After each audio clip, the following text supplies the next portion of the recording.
how the schemes that New England run, how would it be successful against a great defense like Seattle? Oh yeah, I want to see how their short game works because a lot of things you call them screen passes and everything. That's basically that sometimes is their running game to where they'll just throw it out to Edelman or throw it out to whoever, and they'll do those little short screens and get Gronk out in front of them or somebody else out in front of them to block. So it's going to be one of those things to watch. I'm thinking there's going to be at least a couple of trick plays that are going to get thrown in there. Okay. Now, for Seattle first, which player needs to step up on their defense that you are kind of keying on? Because we know they got so many great individual talents on that defense. Which one, in your personal opinion, do you feel like who that player, they need to have a... Well, you got all the guys, you got all, you know the immense talent that this defense has. One guy I want to keep a keen eye on, especially if New England is going to throw the ball a lot, is Cliff Averill.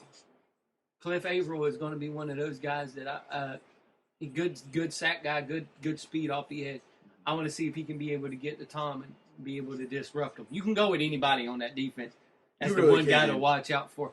Cam Chancellor is going to be another one I want to look at because he's probably going to be the primary guy that's going to be going after Gronk. So, yeah, I'm with you. But definitely Cliff Averill and Ben on the other side.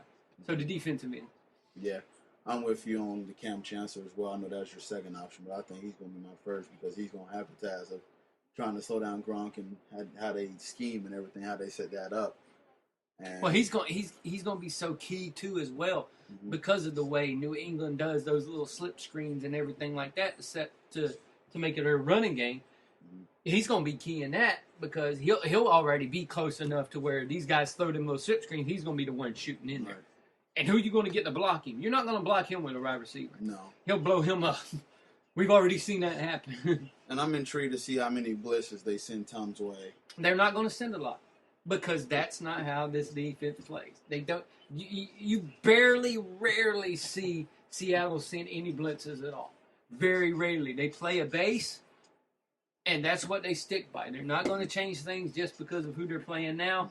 That is who they are. Yeah, they will not send blitzes. They either get to you with four guys and disrupt you and play on the outside. That's the way they do it. They want to try to do it with speed. All right. On the flip side. It's amazing, though, because their secondary is the smash mouth part, and their line's the speed. And then you got the linebackers who, with Wagner, they'll hit you. Mm-hmm. They'll hit you in the face. But there's a reason they call the Legion of Boom for a reason, because they'll hit you. It ain't like your normal corners that don't want to touch you. All right. Well, who you got for the other side of the ball for New England? For the defense for New England? Brandon Browner, because he's going to be the one guy that's going to need to take away one of the receivers. And taking away the receivers, but he's going to have to be one of the guys to seal the edge in case they start running those little read options and everything like that. So he's going to have to be one of those guys that's going to have to read the edge and make sure that Russell don't have a field day getting on the outside and going. And McCourty. Yeah. That's my 1 and 2. All right. Yeah, Browner. Because McCourty will come up and punch you in the face as well. Yeah. Browner actually have 6 forced fumbles, so he's a ball hawk too. Yeah, so that's on. Yeah. So I mean, if you're Marshawn Lynch, make sure you try to keep. I mean, you don't really see Marshawn Lynch throwing the ball. Get some Skittles. Get some Skittles. Deflate the ball a little bit. Keep it high, but I'm gonna go with Jamie Collins. He's just a freak of nature athlete. This guy, I'm looking at him, and he's going to put a lot of pressure because of their rushing quarterback in Wilson, who he liked to run and pass and run set up the pass. And then you also got Marshawn Lynch, who we don't have to really speak many words of, but there's just such a great attack. And then they just set up a lot of things that they eat a lot of clock up. So with this, you're gonna have to make sure he's all over the field. Yeah, and have to spy. He almost have to spy Russell. Yep. And Vince Wilfork's going to have to come up huge too as well, which that's needless to say because he's their anchor on their defensive line. So he's definitely going to have to come up huge in helping stop some of that running game. Gotcha. But I expect Seattle to come out and try to do the same thing that the Patriots kind of do. You may see them throw a few of those little slip screens and everything like that. All right. Any top matchup as far as, linebacker or running back or wide receiver, cornerback that, besides the champs, we can all pretty much agree on the champs are probably going to shadow Gronkowski, but because I know you like watching the Seahawks form of football on the defense side of the ball.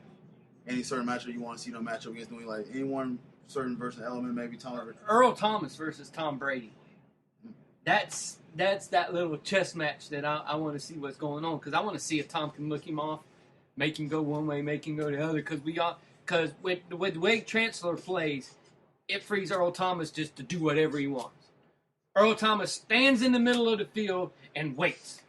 And then if the ball goes that way, he's automatically run. The ball goes the other way, he's run. So him and Tom Brady are going to be a nice chess match to watch, and it'll be interesting if they bring him up a little bit, especially if they just start running those little slip screens. If they bring Earl up a little bit to try to help out on some of these screens. But with the way Chancellor plays, he usually just gets to roam, and you don't really see him coming that close up. Gotcha. But that's one chess match I definitely want to watch. As far as who I want to watch, I'm interested to see how Revis does with some of these receivers here, because they actually had a great closing quarter in the game against Green Bay, and we all know Revis his career has kind of been rejuvenated in New England, so I want to see how he is going to match up against some of these guys, because you got a good setup in Curse and Baldwin, and also you got Wilson as well too, who's playing tight end, who's been coming. He didn't have a decent. He had a decent game when he played against Green Bay, but the game before he was killing people in Carolina. So, yeah, he killed Carolina. Yeah, he killed Carolina. So I'm just interested to see who Revis will guard, who he will kind of have an eye on. I'm pretty sure it'll be Baldwin. So there a lot of people have been critical of Curse, where he's kind of been butterfingers a little bit. So if that's the guy that's going to be guarding, you got to make some big plays, and like he did, of course, he caught the ball. Finally. Finally. So he caught the one that mattered. That'll be an interesting matchup to me, see who Reeve is going to try to lock down as well on that side of the ball. Well, I think they're going to move Revis this time. I don't think he's going to be stationary. I think he's going to be, he'll guard the corner, guard the outside, guard the corner, guard the outside. I think they'll flip-flop him around just to try to confuse him. Mm-hmm. But the good part for Seattle is most of their damage they do on the ground.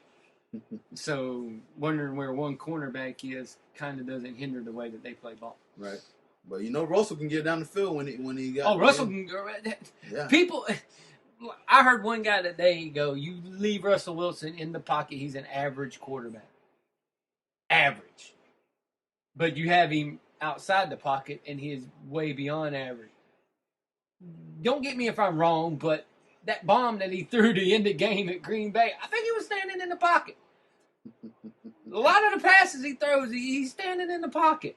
Where he beats you on the running game is not really throwing the ball. It's running is where he gets you.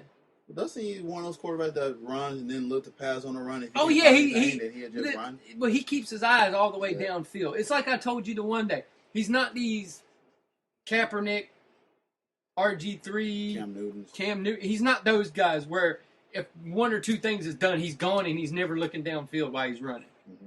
When he moves, he's continuously looking forward, and he's always scanning the field.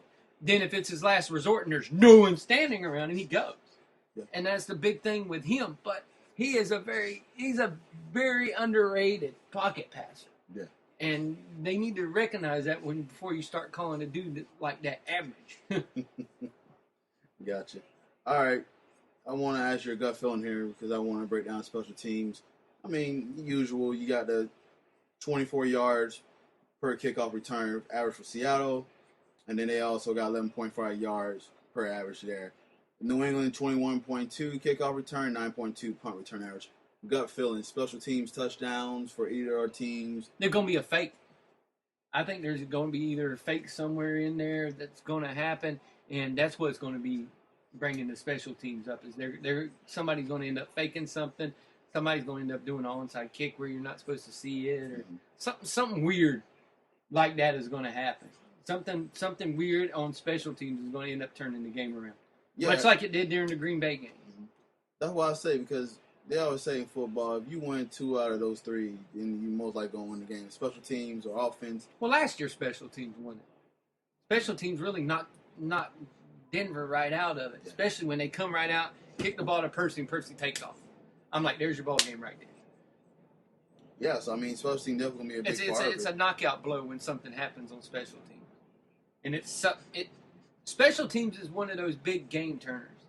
It's a big, huge momentum shift in a game as far as special teams go. I don't see nobody returning a kickoff or anything for a touchdown. Edelman's been really good here lately on his punt returns, but Seattle's kicker not very good, and their punter is not very good. Their kicker outstanding.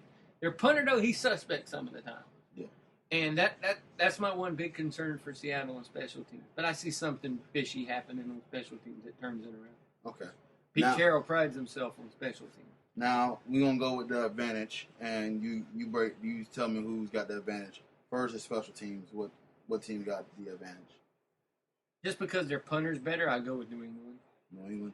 Plus their kicker, both of the kickers are push, but the punter is a little bit better. The return men are about the same. Mm-hmm. So okay. I give it a push. All right, and then of course the obvious one, defense. Seattle's defense is better. Yeah. Seattle's defense is much better. Yeah. It's much like last year. Mm-hmm. Seattle's defense is much better. New England's offense is much better. This is almost the same game as last year. It's basically almost the same game as last year. Hopefully it don't turn out into the game that we had last year. But this is basically the same game that we had last year. One dominant offense, one dominant defense. The two strengths of both teams get to collide. Awesome.